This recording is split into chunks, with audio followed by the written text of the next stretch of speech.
Matematika darsimizda geometrik shakllarni o'rganganmiz, bolalar. Biz hozir ta'limiy o'yin o'ynaymiz.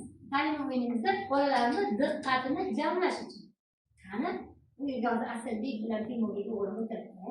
Hozir mana bu yerda stakanlarda va qog'ozda geometrik shakllar joylashtirilgan. Siz mana shu qog'ozdagi shakllardan foydalanib stakanlarni yig'ishingiz kerak. Tushunarlimi? Qani, boshlaylik. Yoningizga qo'yib taxlab oling. Taxlab. Unga qarab taxlab oling. Taxlaymiz. Qaysi o'quvchi birinchi va to'g'ri bajaradi?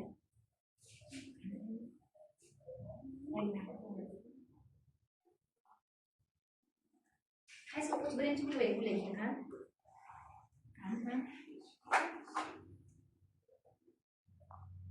Birinchi bo'lib bajargan o'quvchi g'olib hisoblanadi. Barakalla. Timur g'olib. O'tiramiz joyimizga. O'tiramiz.